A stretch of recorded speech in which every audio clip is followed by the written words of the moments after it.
সঙ্গে যুক্ত আছেন অধ্যাপক ডক্টর মোহাম্মদ আশরাফুল আলম। আশরাফুল আলম, আপনি নিশ্চয়ই আমাকে শুনতে পাচ্ছেন? মানে সমালোচনাটা কোন জায়গায় গেলে আসলে ক্রিমিনাল অফেন্স? আনমিউট করে বলেন, যদি একটু আপনার আনমিউট করে বলেন। জি, ধন্যবাদ আপনাকে এবং আমার সাথে উপস্থিত অন্যান্য সম্মানীয় অতিথিবৃন্দ।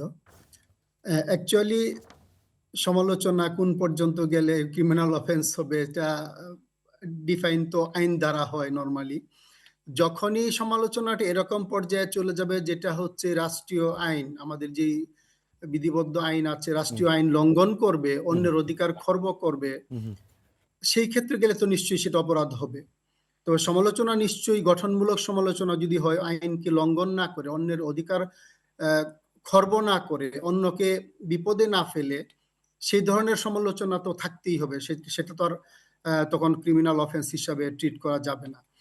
তবে আমরা যে যাই বলি না কেন, আমরা তো জানি যে বিভিন্ন তাত্ত্বিকের কথা যদি আমরা চিন্তা করি, যে আমরা যতই বলি যে আমরা স্বাধীনভাবে চলতে পারি, আসলে কিন্তু অ্যাজ এ হিউম্যান বিং হিসেবে আমরা স্বাধীনভাবে জন্মগ্রহণ করেছি সত্য, বাট আমরা প্রতিটা ক্ষেত্রে শৃঙ্খলিত। এটা অনেক আগে, আরো 300 বছর আগে বিভিন্ন দার্শনিক বলে গেছেন, যেমন যাজক রুশো এই কথা বলেছেন। তো সেই ক্ষেত্রে চিন্তা করলে, যেমন ডেমোক্রেসি, আপনি যদি ডেমোক্রেসিটা যদি প্রকৃত পক্ষে প্রপারলি প্র্যাকটিস না হয়, সেই ক্ষেত্রে আপনি সমালোচনা, অন্যরা, এই যে একটু আগে আমাদের একজন বললেন যে টলারেন্স, ডেমোক্রেসি প্র্যাকটিস সঠিক না হলে টলারেন্সটাও থাকবে না। টলারেন্স না থাকলে ডেমোক্রেসিও এস্টাবলিশ হবে না। তো দুইটাই ওতপ্রোতভাবে জড়িত। কাজে যখন আপনার ওয়েস্টার্নে আপনি যে কোনো কথা বলতে পারেন, কিন্তু বাট এটা হচ্ছে, আমি একটু আগে যেটা বললাম, যে সমালোচনার একটা লিমিট কিন্তু আমাদের আছে। আমাদের কালচার, আমাদের পলিটিক্স, আমাদের রিলিজিয়াস বিলিফ, অনেক কিছুর মাধ্যমে কিন্তু আমরা এমনিতেই শৃঙ্খলিত।